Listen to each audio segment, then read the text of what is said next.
bienvenue dans une toute nouvelle vidéo. Aujourd'hui on retrouve Solange, bienvenue Solange. Merci. Solange me fait le plaisir d'être avec moi aujourd'hui parce qu'elle vient de sortir son livre Le défi d'être mère. Donc elle est coach en parentalité et principalement thérapeute dans plein de domaines différents, mais elle se spécialisait justement dans l'accompagnement des femmes pour les aider dans leur, je dirais...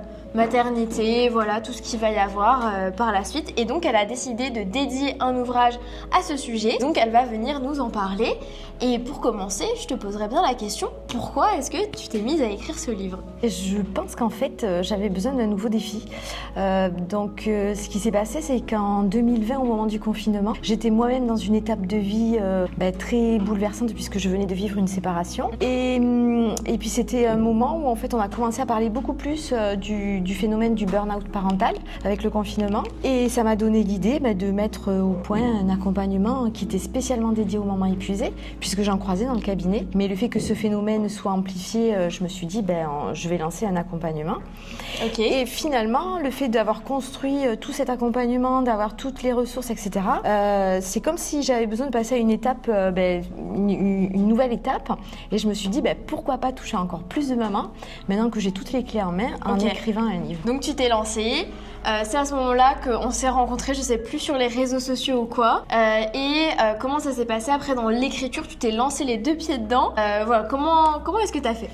Mais en fait, j'ai une vie un petit peu à 100 à l'heure parce que je suis maman solo, j'ai un cabinet à faire tourner, tout un tas d'occupations. Et du coup, je me disais, j'avais toujours, ça faisait un petit moment que ça me trottait dans la tête où je me disais, j'ai envie d'écrire. Et je te suivais sur les réseaux depuis peut-être 1 ou 2 ans déjà. Waouh. Ouais. Et puis, je me suis dit, je sais pas, ça devait être le bon moment parce que là, sur une des propositions d'accompagnement, je me suis dit, allez, go, je demande un entretien et on va voir. Je me suis peut-être sentie prête, en fait. Ok, magnifique. Et donc, tu te lances dans l'écriture, tu rédiges, etc. Dans le process de devenir auteur, qu'est-ce qui t'a le plus marqué, on va dire, de positif, de négatif Alors, ce qui m'a beaucoup marqué, c'est qu'en fait, moi, au départ, quand je me suis lancée dans ce projet d'écriture, c'était vraiment pour faire un espèce de guide, un guide impersonnel finalement, dans lequel où je donnais des astuces pour les mamans, un guide où je m'impliquais pas vraiment. Et ce qui m'a marqué, c'est qu'en démarrant l'écriture, toi et Laura, vous m'avez dit attention là, il n'y a pas d'émotion, elle risque de pas accrocher. Oui, c'était trop concret, trop technique, donc ouais. Voilà. Et du coup là, je me suis dit mince, il va, parce que en fait mon histoire, elle a eu des moments tellement durs que je me suis dit si je parle de mon histoire, en fait les mamans, j'avais peur de les déprimer. Et du coup, vous m'avez rassurée en me disant mais non, au contraire, elles vont s'identifier, etc. Et donc du coup, voilà, c'est pour ça que l'introduction est aussi longue à faire. Oui, c'est vrai qu'il y a eu beaucoup de hauts et de bas, et même le perfectionnisme à un moment.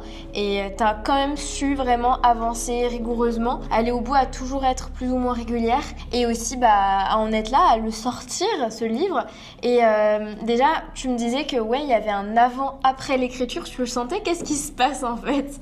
Je sais pas, c'est très difficile à décrire en fait, c'est parce que ça va très vite en fait. Une fois on l'a lancé, voilà, ce matin j'ai eu ces 2 interviews et puis c'est un mélange en fait de sentiments d'accomplissement et puis d'une très grande fierté et de se dire ça y est, c'est un nouveau cap et puis maintenant il faut tout faire pour le promouvoir et pour qu'il on continue d'ailleurs. Voilà. Trop bien. Donc un avant-après, est-ce qu'il y a des choses qui se passent, des opportunités, un sentiment que toi tu as en termes de légitimité ? Ouais, tout ça. C'est vraiment une prise de confiance et puis de se dire qu'on est arrivé jusqu'au bout. Oui, puis c'est vrai qu'il incarne quand même une certaine légitimité. Donc c'est mieux qu'une carte de visite ou quoi. Génial. Et qu'est-ce qui t'a le plus aidé dans notre accompagnement justement pour aller au bout de l'écriture de ton livre Alors ça a vraiment été de structurer ma pensée en fait. Ouais. Structurer à la fois ma pensée, l'acte d'écrire, dans quel sens il fallait aller, de regrouper mes idées, de m'aider sur le perfectionnisme aussi qui me faisait perdre beaucoup de temps, tout ça quoi. Ok.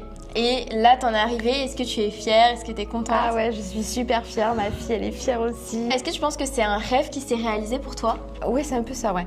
Parce que je pense que dans mon esprit, avec le rythme de vie d'une maman solo, je me disais, c'était un espèce de projet inaccessible, quoi, où je me disais, j'y arriverai jamais, quoi. Donc tout ça, ça se passe. Et c'est quoi la suite maintenant pour toi? Ben, la suite... Le promouvoir, le mettre en avant. Ouais, et puis ça m'a donné envie peut-être d'en écrire un autre.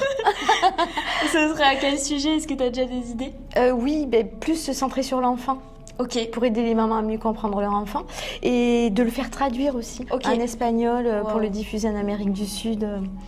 Trop bien. Ouais, ça serait sympa parce que je vais peut-être au Pérou cet été, je me dis c'est l'occasion de le diffuser. Génial. Ça t'a vraiment aidé justement d'avoir quelqu'un toujours là, disponible pour toi, même là, après? Oui, ça m'a beaucoup aidé. Bah, en fait, sincèrement, c'est sans accompagnement, je pense que je n'aurais jamais terminé l'écriture. Ouais, aussi rapidement, aussi efficacement et je pense que c'est vraiment important, tu vois, d'avoir ce feedback-là. Donc très bien, je suis contente que ça t'ait autant apporté. Moi, je suis contente parce que là, il y a quelques mois, on faisait un appel justement, comme vous pouvez le faire, vous pouvez prendre un appel avec moi dans la description pour justement qu'on étudie votre projet de livre et qu'on voit si le programme peut vous convenir. Et Solange, j'étais ça il y a quelques mois. Et puis là, on est sur Paris ensemble, on fait une interview, bientôt peut-être des conférences, des lives, tout ça.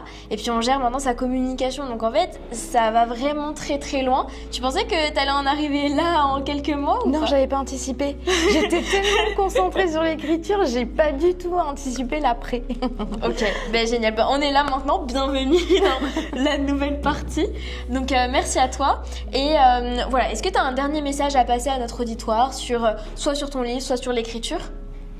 Si c'est un rêve, une idée, quelque chose qui trotte en vous, faut pas hésiter, quoi. Faut y aller. Faut y aller parce que c'est vraiment, on a le sentiment que c'est pas réalisable et en fait ça l'est. Parfait, merci beaucoup pour ce beau message d'espoir et de courage pour l'entièreté de la communauté. Pour ton livre, je te laisse le représenter. On va le mettre d'être mère. Ouais, on va le mettre dans la description si jamais vous voulez le commander pour toutes les mères qui veulent développer, on va dire, leur parentalité. Je mets aussi tous les réseaux sociaux de Solange dans la description si vous voulez aller lui parler, si vous voulez des séances avec elle, etc. Elle est connectée pour ça. Et puis moi, je te remercie infiniment. C'est moi qui te remercie. Pour cette aventure. Ça me fait super plaisir de te voir arriver là et j'ai hâte de voir la suite. Donc on verra, peut-être il y aura une prochaine interview avec Solange avec ses autres livres.